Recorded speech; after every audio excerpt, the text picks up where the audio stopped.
ভালোবাসার মানুষ সম্পর্কে যত কম জানবেন তার প্রতি আগ্রহ তত বেশি থাকবে।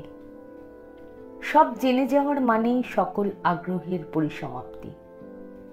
যত বেশি জেনে যাবেন দেখবেন ধীরে ধীরে তার প্রতি তৈরি হচ্ছে অনাস্থা, অবিশ্বাস আর ভরসাহীনতা।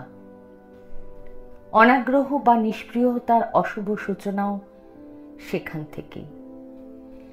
একটা সময় পর গিয়ে দেখবেন গভীর থেকে গভীরতর কোনো সম্পর্ক কাচের গ্লাসের মতো ভেঙে টুকরো টুকরো হয়ে গেছে। মন সে সময় গভীর অসুখে ডুবতে থাকে। আহা, বাঁচতে বড় কষ্ট হয় তখন। সৌন্দর্য দেখতে হয় দূর থেকে। যত কাছ থেকে দেখবেন তত বেশি ত্রুটি ধরা পড়বে। সৌন্দর্যের বিচার হয় অখণ্ডতায়। খণ্ডিত সৌন্দর্য বলে কিছু নেই। যে ছবি যত বেশি জুম করবেন সে ছবির ফাটা দাগ তত বড় বড় করে দেখা যাবে।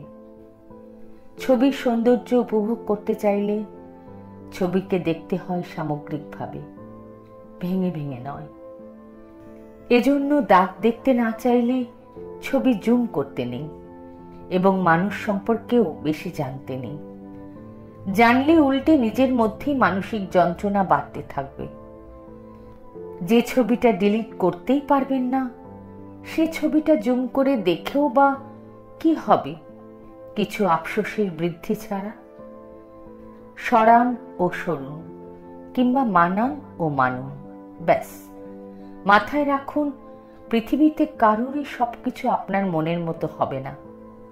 আপনারও সবকিছু কারোর মনের মতো নয়।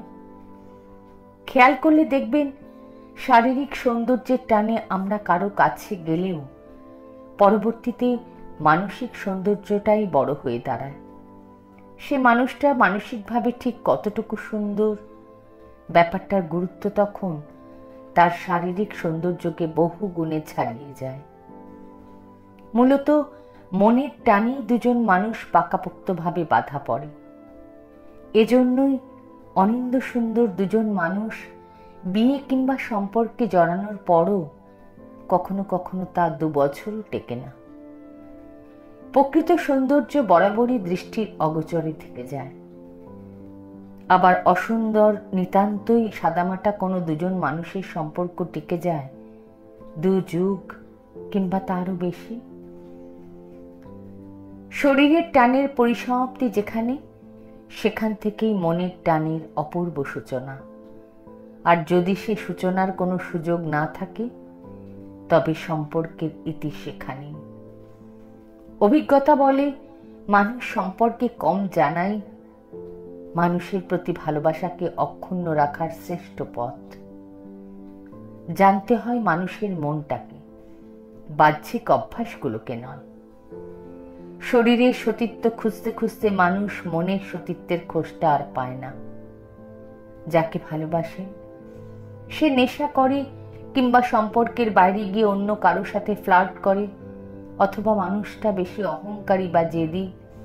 এমন ব্যাপারগুলো সম্পর্কে ঢোকার আগে জানতেন না বলেই তাকে বড় সুন্দর লাগতো। সময়ের প্রবাহে যখন ধীরে ধীরে ব্যাপারগুলো জানতে ও বুঝতে শুরু করবেন তখনই কাটতে শুরু করে মোহের বিস্তৃত জাল। তখন মানুষটিকে আর আগের মতো সুন্দর লাগবে না। দেখবেন আগের মতো মোহিত করছে না তার মিষ্টি কথা, প্রেমালাপ কিংবা আরো অনেক কিছুই। গভীরতাতেই যত কষ্টের আবাদ।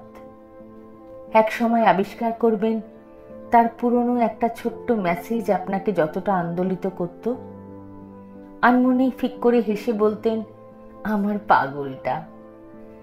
এখন আর আগের মতো তার কোনো কিছুই আপনাকে উদ্বেলিত করছে না।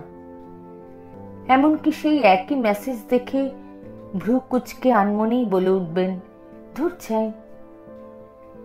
সম্পর্ককে বাঁচাতে চাইলে যত্ন নিতে হয়, বদলাতে হয় এবং বদলেও যেতে হয়।